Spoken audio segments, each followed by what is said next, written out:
जय श्री कृष्ण। कुंभ राशि, कुंभ लग्न बड़ा महत्वपूर्ण समय, क्योंकि राहु केतु ने आपके चार्ट को स्ट्रांग बना रखा है, इंपॉर्टेंट बना रखा है, एक्टिव बना रखा है। इसका लॉर्ड शनि हो गया, जो पिछले समय में मंगल और बुध के साथ था। थोड़ा सा फ्रीज था, थोड़ा सीजिंग थी इसमें। आप थोड़ा सा उसमें हेल्थ के भी इश्यूज रहे, फाइनेंस के भी रहे, प्रोफेशनल भी रहे। हेल्थ के इश्यूज में दर्द वर्द होना, शरीर में, पैरों में, कंधे में दर्द होना, कमर में दर्द होना, ये सारे रहे होंगे। Hernia, appendix, stone, arthritis, sugar, anaemic character के लोग, कैल्शियम भी इनका वीक होता है, थायराइड पेशेंट, शुगर पे, इनके लिए बड़ा इंपॉर्टेंट टाइम था जिसने अप्स एंड डाउन दिए होंगे।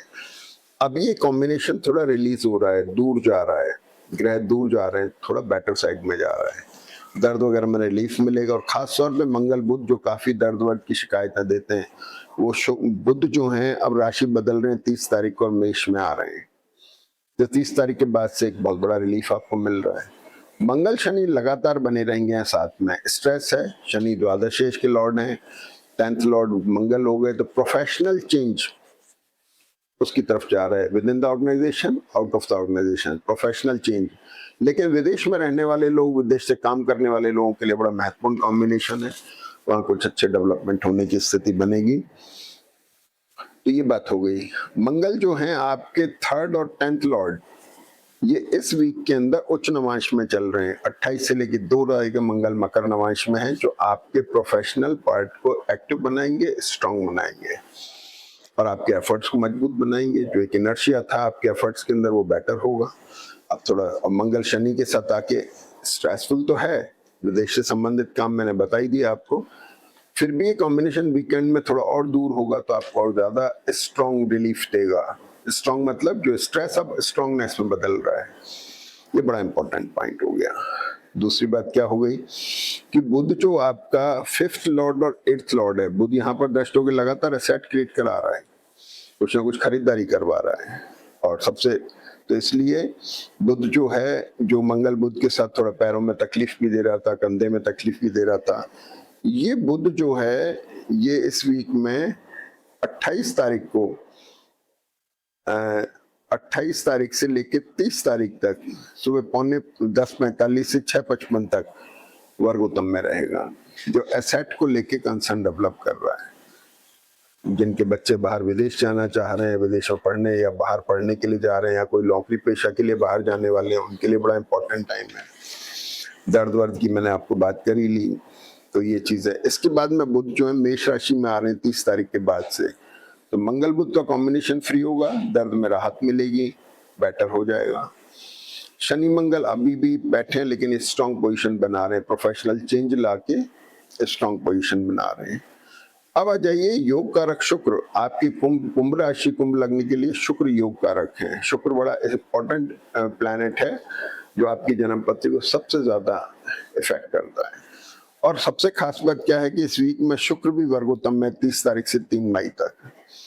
तो शुक्र भी वर्गोत्तम में, यानी आपकी जन्म पत्री में एसेट का क्रिएशन, भाग्य में वृद्धि होना।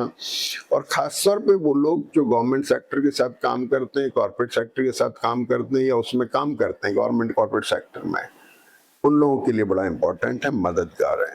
तो ये शुक्र जो है दशम भाव पे दृष्ट होकर के इसको भी मदद कर रहे हैं, बेटर बना रहे हैं। शुक्र अमूमन मैरिटल रिलेशनशिप का भी कारक होता है, वो भी एक अच्छा साइन है। तो एसेट क्रिएट करा रहे हैं, ये शुक्र की बात हो गई। बुध की हमने चर्चा कर ली, मंगल की हमने चर्चा कर ली, शनि लग्नेश और द्वादशेष मंगल के साथ होके बाहर ट्रेवल बना रहे हैं, वो भी हमने चर्चा कर ली। एक कॉम्बिनेशन और है, जो धन भाव का लॉर्ड गुरु है, इसके साथ में गुरु बुध का जो कॉम्बिनेशन है, ये शनि के साथ में आकर के बड़ा एक्सप्लोरिंग हो रहा है, यानी गुरु यहाँ पर धन भी दे रहे हैं। आश्चर्य की बात ये है। तो 30 तारीख तक जब तक बुध बदलते नहीं है, तब तक ये धन की कार्यस्थिति बराबर बनी हुई है। ये भी एक बड़ी इंपॉर्टेंट चीज है। तो ये चीज हो गई। लाभ स्थान का कारक भी गुरु है, संतान पक्ष के लिए भी बड़ा महत्वपूर्ण समय है ये। उनका मैंने बताया, जैसे विदेश में जाना, एडमिशन होना, नौकरी के लिए जाना, फायदा होना, पढ़ने वाले लोगों के लिए बड़ा इंपॉर्टेंट टाइम है। बुध बैठ करके पंचम भाव में आपको मानसिक शक्ति दे रहे हैं, स्टेबल बना रहे हैं आपके माइंड सेट को। ये बात हो गई। बुध मंगल, बुध गुरु और मंगल बुध शुक्र की चर्चा हो गई। सूर्य बचा। सूर्य जो है आपका 7th हाउस, 7th लॉर्ड हुआ और 3rd हाउस में जाके बैठा है। सूर्य यहाँ पर आप देखेंगे 28 तारीख को भरणी नक्षत्र में आ रहे हैं। भरणी नक्षत्र जो है अनस्टेबल नक्षत्र है, whimsical है, अनसर्टेनिटी देता है, मैरिटल और बिजनेस रिलेशनशिप में अनसर्टेनिटी दे रहा है। लेकिन शुक्र जब वर्गोत्तम में आते हैं 30 तारीख से 3 तारीख के बीच में, तो भरणी नक्षत्र शुक्र का नक्षत्र हुआ, तो सूर्य को भी ये पावरफुल बना देते हैं। तो सूर्य जो यहाँ पर वीक था, ये नक्षत्र के स्ट्रांग होने की वजह से पावरफुल हो गया। तो आपके ऐसा मैरिटल और बिजनेस रिलेशनशिप को इसने फिर स्ट्रांग बना दिया, मजबूत बना दिया, प्लीजेंट बना दिया। शुक्र और बुध, शुक्र मंगल की वजह से प्लीजेंट हो गया। तो 7th हाउस जो हुआ, प्रोफेशन का भी लॉर्ड हुआ, पेरेंट्स का भी हुआ, मतलब उसको भी रिफ्लेक्शन देता है, और मैरिटल और बिजनेस रिलेशनशिप को भी देता है। ये सब प्लीजेंट कैरेक्टर में चले गए। अब आ जाते हैं चंद्रमा की स्थिति।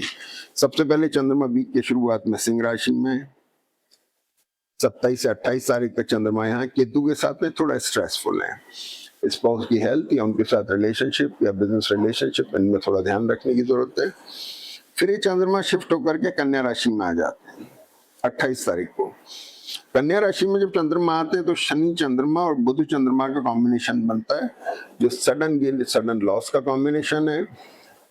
शनि और चंद्रमा कंप्रेशन देते हैं, तो आपको अपनी सेहत का, मेटाबॉलिज्म जिनका लो रहने की टेंडेंसी, उनको ध्यान रखना है। आयरन कैल्शियम का जिनको टेंडेंसी रहती है, एनीमिक करके लोगों को ध्यान रखना है। लीवर से सेंसिटिव प्रॉब्लम जिनको रहती है उनको ध्यान रखना है। और किसी तरह की इंजरी हो, खिंचाव आ जाए मसल्स में, पैरों में दर्द हो जाए, इन सब चीजों का ध्यान रखना। और अष्टम में चंद्रमा कभी कभी इस कॉम्बिनेशन के साथ में विदेश यात्रा भी करा देते हैं। तो 6 लॉर्ड भी हुए। अब चंद्रमा जब यहाँ आ गए तो 30 तारीख को चंद्रमा वर्गोत्तम में चले जाते हैं। 6:45 से दिन में 1:15 बजे तक ही वर्गोत्तम में है। शनि से दृष्ट हैं, बुध से दृष्ट हैं, मंगल से दृष्ट हैं। भाई एक्यूट एसिडिटी का भी ध्यान रखना है। राहु और गुरु जो हैं, ये दोनों कॉम्बिनेशन थोड़े पेट की तकलीफ बताते हैं, इसका ध्यान रखने की जरूरत है। तो बुध में चंद्रमा यहाँ वर्गोत्तम में आ गए, और इसके बाद 1:15 बजे के बाद में चंद्रमा शिफ्ट होते हैं तुला राशि में, जो सूर्य से दृष्ट हैं और मंगल से दृष्ट हैं, या एग्रेसिव हैं। राहु गुरु से दृष्ट होकर थोड़ा डिससेटिस्फेक्शन ला रहे हैं, लाइबिलिटीज को लेके ला सकते हैं, थोड़े ऑब्स्ट्रक्शन आ रहे हैं उनको लेके हो सकता है। लेकिन मंगल की दृष्टि थोड़ा यात्रा की तरफ भी ले जा सकता है। तो ऐसे करके कुल मिला करके कॉम्बिनेशन बहुत स्ट्रांग मोड में है, और आप इसका फायदा उठाइए। कुंभ राशि के लिए तो वैसे भी अच्छा वक्त है, राहु की वजह से, गुरु की वजह से, शुक्र के वर्गोत्तम होने से आइडियल पोजीशन है, चूकना नहीं है। जय श्री कृष्ण।